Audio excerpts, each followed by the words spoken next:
What is going on? VladKilljoy here. Season 4 is finally here. Well, not quite.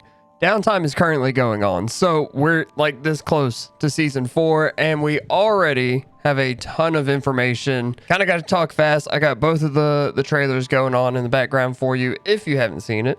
But don't worry, we're going to cover everything that was in the trailers and everything that we know in the files currently while downtime is going on. For starters, we know 7 characters that are going to be in the battle pass. We have Bites, Grizz, Gwen, Paradigm, Meow Skulls, love the name by the way, Strider, Twin, and our secret skin, which I'll get to in a second. If you look at Twin, I know it's supposed to be like a play on words like twin because they can edit into another like character or whatever. But if you ask me, if you compare to this picture of Geno, they look really similar.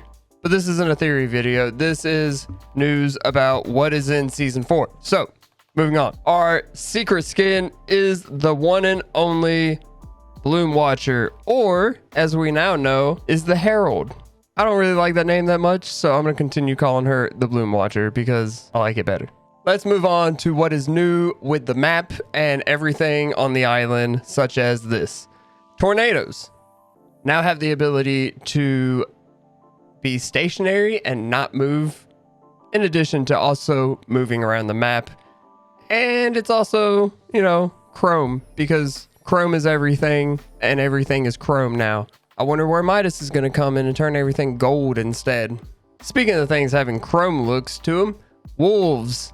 Wolves now have a chrome style to them that you may see around the island. And we'll talk about that more here in a second because it relates to something else. But in these trailers, we see a ton of map changes. And well, yeah, there's kind of a lot of them. Starting with Condo Canyon is now Cloudy Condos. Thanks to No Sweat Insurance, they have lifted up all of Condo Canyon to try to protect them and the I don't know, the people who live there from the chrome, because apparently chrome can't go up. I don't know, I've seen it go up in the trailer, matter of fact. Sanctuary is now Herald Sanctum, which is where the Bloom Watcher has taken over because she's pretty much got rid of all of the 7, give or take, you know, a good amount of the 7, I would say. And it's here that we'll actually find the Bloom Watcher as a boss in game as well. And some things you may need to know about her. She's going to have health and shield of 600 and 600. So a total of 1200 total HP. And she can summon wolves, which can regenerate HP as well. So good luck fighting her. Lazy Lagoon is now Lustrous Lagoon. No Sweat Insurance has also lifted up the boat, so now the boat is just flying in midair, which is pretty cool. Not gonna lie, it gives me kinda, you know, the Viking Village-esque vibes all the way back from, you know, chapter 1. The real ones know. The Joneses is now Fort Jonesy, which I'm super excited to go and check out what that's all about, because as y'all know, I always land the Joneses, and now it's changed a little bit, but I don't know how, because we really don't have photos of the Joneses. Just kind of, you know, overshoots of the sanctuary. Really excited to see that. Shattered Shrine, I think is what it was called. That little shrine Indiana Jones place outside of the Joneses. It's now Shimmering Shine.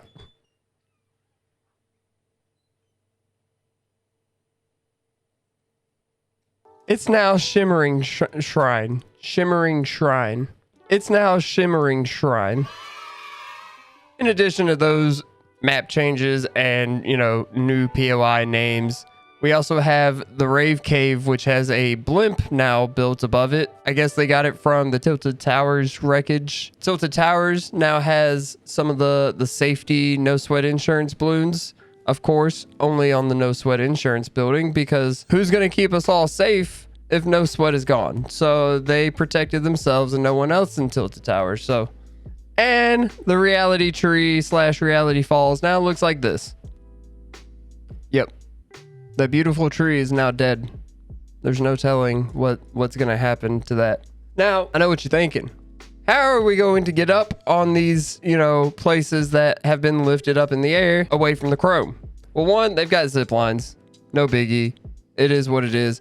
But we also have the introduction of the D launcher. The D launcher is going to be found in these locations that have been lifted up by the no sweat insurance to make it a little bit easier for you to get to the high ground. Now, obviously, with downtime still going on, we don't really know how this is gonna act with a launch pad, or how it compares to a launch pad.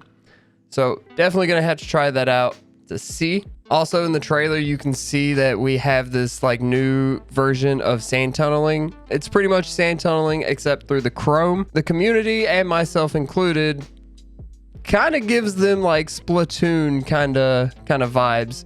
If you ask me, I kind of dig it. I love the first Splatoon that came out. It was the only one I got to play, but I played it a lot back in the day. So, love it. However, you can't just do this like you could the normal sand tunneling, when you could just get on the sand, press burrow, and you go under the sand. No. Okay.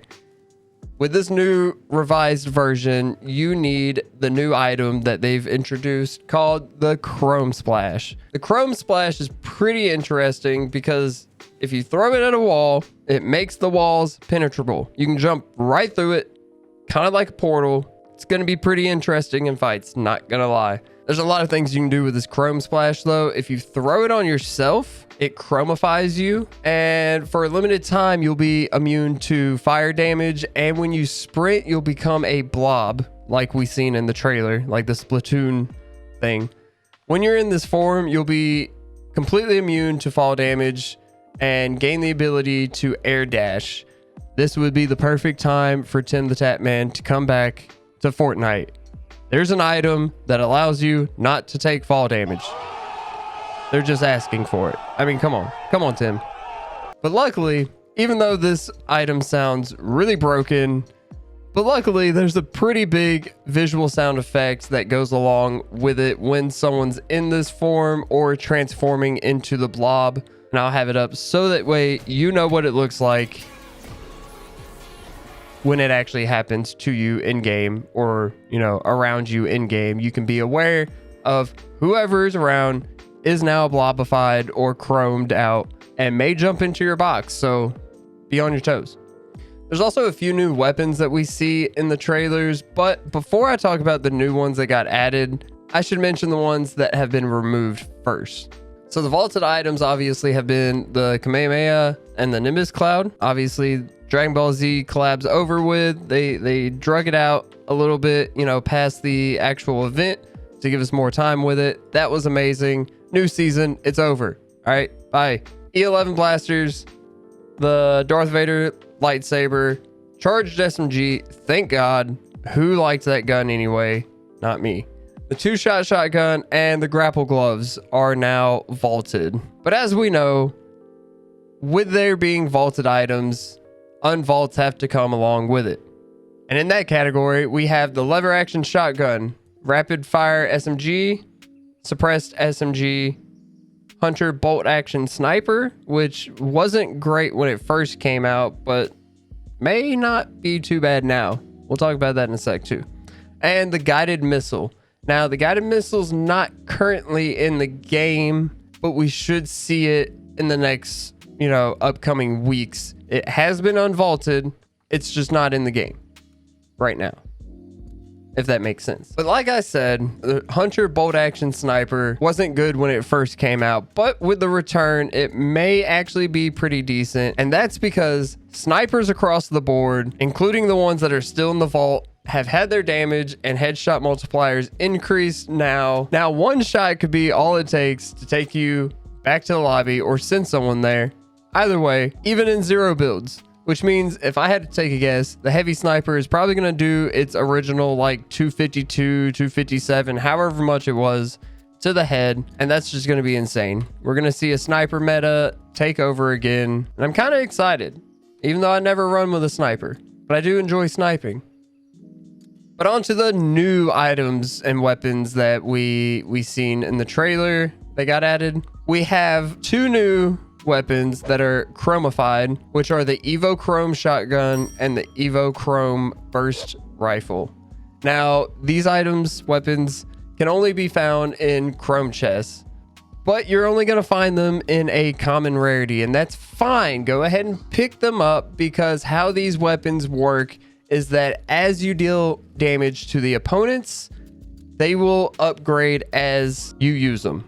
The more damage you do, the higher rarity they're going to be, and they can even go all the way up to mythic, which is kind of crazy if you ask me. And these weapons just get stronger and stronger, like that one AR that we talked about, you know, in one of my past videos that shot more bullets as you increased its rarity. Yeah, that's this burst rifle, and that's just going to be insane. I can't wait to use it.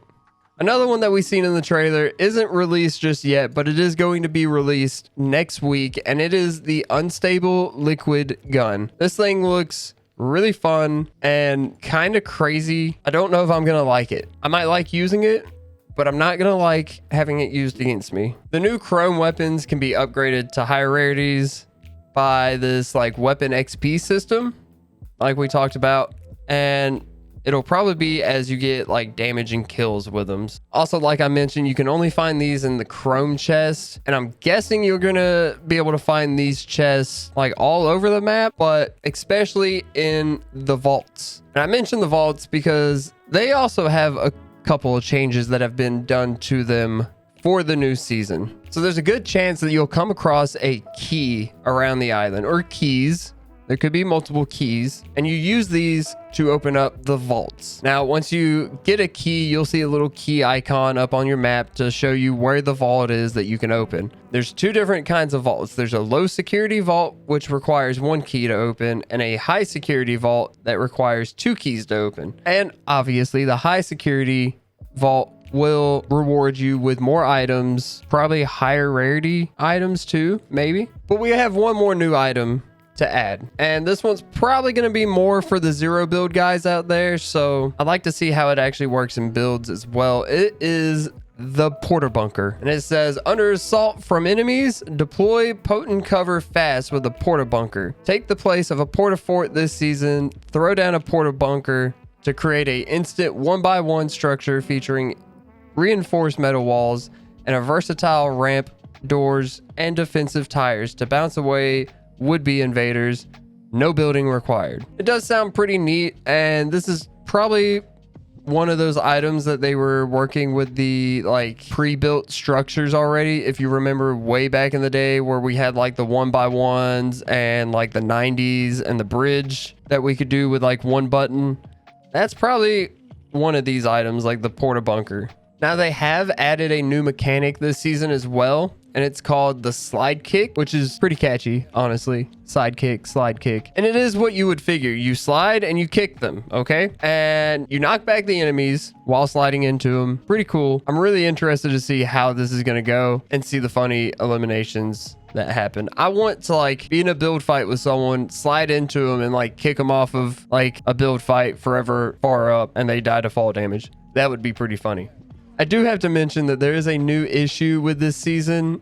As all new seasons, there's going to be at least one issue that comes about, and we actually know one right now before the season even drops. I don't know how they know, but apparently maybe it might be fixed soon if it's that obvious. Reboot cards may sink if eliminated in water. Don't know if you'll be able to pick them up once they sink, but you know, keep that in mind. Don't die in water. And it is what it is. Because if you don't die and you win the game, you can find yourself this nice umbrella. It's actually pretty nice. I like it. Not gonna lie. I'm gonna rock it all season more than likely. But with all that being said, I want to give the ones that waited this long a little information on exactly what's going on and something that you might have missed in the trailer. So in the cinematic, we see Paradigm going into the 0 point and setting it to reality 659. This is actually Paradigm's reality, and she went there because her world is pretty much like next level when it comes to technology. So she's gone there to kind of research and figure out if there's anything to reverse the chrome. Now they kind of already had this in plan last season, because the Origin already knew that, you know, this Bloom Watcher was here and the Chrome was coming. So he wanted to go ahead and take defensive measures. And I know what you're thinking. How did he know this though? Well, that's because if you remember, the Origin was actually the leader of the last reality. And with the Bloom Watcher being the Herald, which is just a messenger for a higher monarch, which would have been the Cube Queen, who is the queen of the last reality. Origin was the king of the last reality. So the Bloom Watcher could have worked for him back in the day. So he may know a thing or two about this chick that we're fighting now. That's gonna do it for me today, guys. Stay tuned. We have a ton more news once the season actually launches, I'm sure. So keep an eye out. Hit the bell for notifications so that way you don't miss an upload this week, because we have a lot more to talk about. I'm positive about it. This can't be all of it. I know it's not. Downtime's not even over. See you guys. Bye.